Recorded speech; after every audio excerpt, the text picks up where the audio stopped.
What is up, everyone? Boshi here, back at it in Raid Shadow Legends, and we have another Fragment Summon coming up, but don't you worry, it's just an epic, so let's talk about it.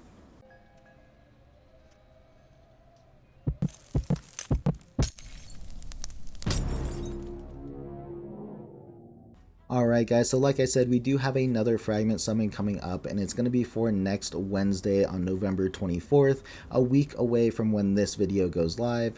Now, we had a very similar event last year for Bergoth the Malformed, another epic that was created through Fragments. Now, what they try to do with this event is pretty much just fill in the gap between the Halloween fusion and the Christmas fusion without causing another hectic legendary type fusion. So, right off the bat, before we even get into the kit and all that, I'm going to say this is probably an epic worth going for just because it's pretty much a free epic. The events really weren't that hard for Bergoth the Malformed last year, so I'd imagine it's going to be very similar for this one this year. But yeah, like usual with all my champion reviews and stuff like that, we'll go ahead and throw the model up on the screen and I'll walk through the tooltips for all his skills and all that type of stuff. And yeah, so let's go ahead and just jump into that. Alright guys, so the champion's name is going to be Vildrax from the Demon Spawn faction. Is going to be a support type champion and is going to be from the Magic Affinity. Now, like I stated earlier, this is going to be an epic champion and not a legendary one, so the fragment summon should be a lot easier. And from what I remember from the Bergoth the Malformed event, it was pretty much a free epic. So I highly recommend, like I stated earlier, to go for this epic, just because you never know if it's going to be useful in the future. For example, Bergoth the Malformed helped me get through Night Rev 21 at the time, so definitely was worth going for that fusion. So I'm going to say the same thing for this one, even though it's technically not a fusion, it's a fragment. Model wise, this champion does look creepy, fits in with the demon spawn, but does also look pretty cool. So yeah. Now let's go on to the skills. So on the A1 we have Verminous Grasp, attack one enemy 2 times. Each hit has a 30% chance of placing a leech debuff for 2 turns.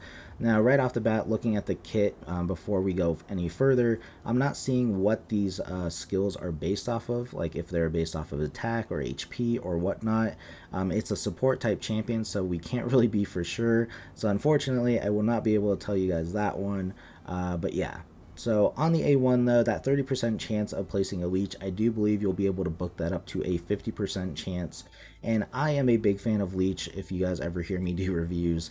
I like the leech debuff because it allows for sustain, and I like the fact that it's a multi-hitting champion. So pretty solid A1, but for a lot of people I don't think they like the leech debuff. So yeah, but I like the A1.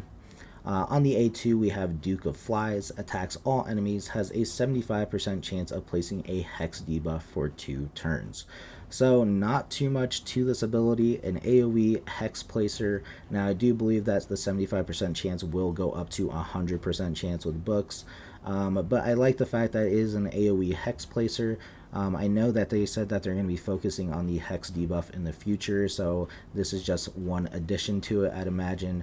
But yeah, we definitely need more hex placers for those people that want to use Thea and stuff like that, or have Cleopatrix and stuff. So definitely like this ability, but not much to do with this ability right now, so that is a little bit unfortunate.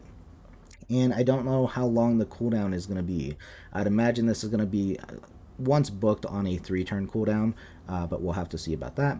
And then on the A3 we have Swarm of Horrors, attacks all enemies, has an 80% chance of increasing the duration of enemy debuffs by 1 turn.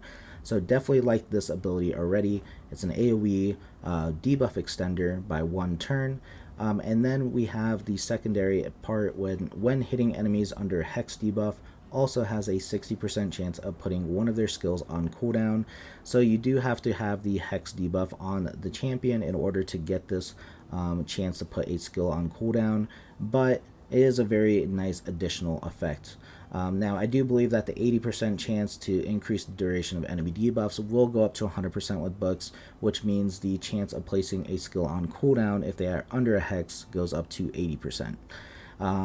So with this, ability in mind, I do think it's going to be unfortunately like a 3 or 4 turn cooldown. It'd be nice if it was a little bit lower, just for that debuff extension effect right there, but we'll have to see. But overall, not a bad thing. Now, I do want to mention with the AI, I do believe that they're going to prioritize the A2 to place the hex before they end up using the A3.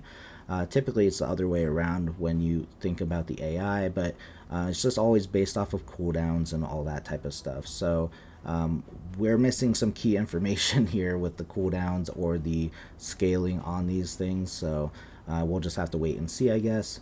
And then lastly, it's going to be the passive Pestiferius, I guess is how you're going to say it.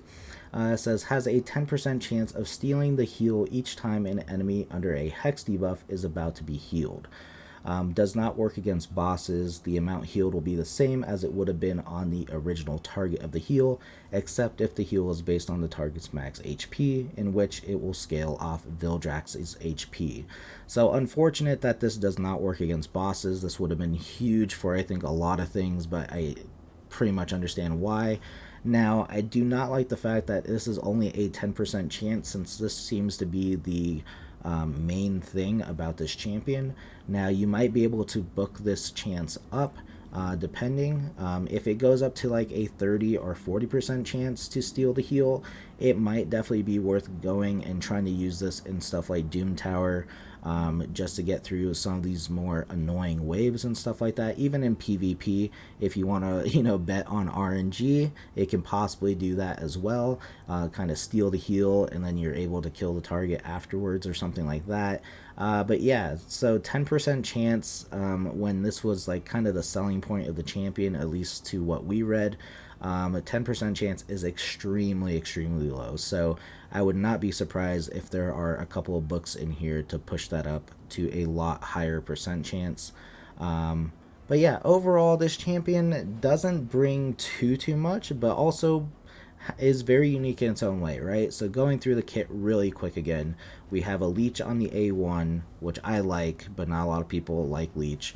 On the A2, we have a hex debuffer for a lot of the other champions, and do remember this is a support type champion, so definitely is playing that role. And then on the A3, we have a buff extender for 1 turn, along with putting skills on cooldown possibly if they are under a hex.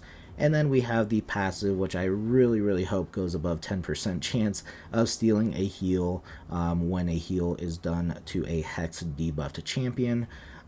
So yeah, overall, honestly, a very cool kit, very unique. I do like this champion. I think it will be useful in the future when we have more hex, or when hex actually does something. But yeah, overall, like I said, regardless of this champion's kit, even though I do like the champion's kit, I do think this is a champion you should go for, just because it should be a very easy one to grab.